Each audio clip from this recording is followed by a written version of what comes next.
mu wax ni saayite mooy jumaa ju mag na fi am tuubaalati bi ka tuub naa tey tabax yaa ngi mboole mbokki taalibe yi ba léegi rek ñu ngi ànd ak soxna Maam Issa Mbacké Ahlu Café Touba fii ci koor gi si jotaayu ñaar fukki fan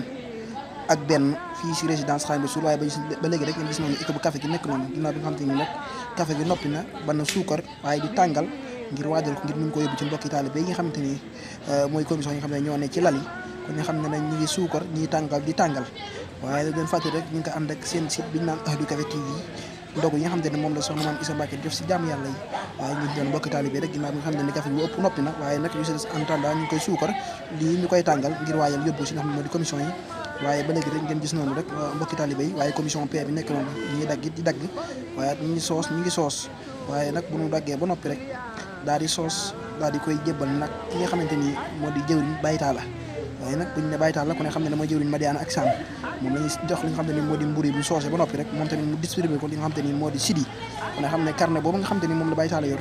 mbooleem commission yi nga xam te ni yàlla dogal na ci lañ jëlee mburu foofu noonu ci la carnet ci lañ nekk léegi bu xoolee carnet bi képp nga xam te ni yaa nga ca rek lépp loo yor la ci mburu incha allah baytaala gi dinañ la ko jox waaye ngeen gis noonu rek mu nekk noonu tamit jàmbaar lool depuis ba koor gi démarré ba léegi mu ngi ànd ak ñun ci liggéey bi waaw mu tamit ñu koy jaajëfal baax a baax baytaala gi mboolem équipe bi nga xam ne moom la àndal ñu waa Ahlu Café Pain di leen jaajëfal baax a baax a baax waaye comme ni ñu ko waxee rek commission bi nga xam ne dañoo yor wàllu ndox mi ku ne xam ne nag ku wax koor wax boo dogee da ngay soxla ndox waaye nag ndox yi dañ koy takk ba mu mucc ayib waaye seral ko ba mu sedd waaye nag daf ko def mucc ayib bi nga xam te ni maanaam tarkal la ngir bu mbokki taalibe toog ko ci li nga xam ne moo di kulaar yi rek ñoom ñii ñooy chargé wu def bagage yi ci li nga xam te ni moo di ci woy dugg ci mbokki taalibe ci kulaar di leen jox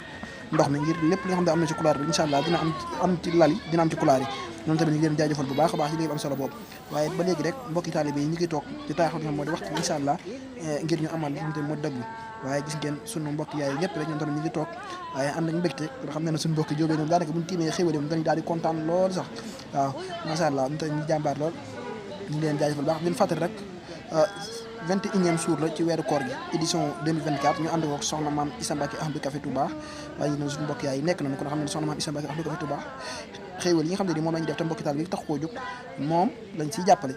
moom tamit day jàmbaar jigéen waaye jigéen ju mën góor ñu ngi koy ñaanal baax suñu borom gën ko fa yàggal te may ko wér ndax kon nga xam ne liggéey bi kawe lool sax da nga jox nit sax ñuy sant bay jooy te loolu lépp nag dara war a ko dul sëriñ bi waaw kon ñu ngi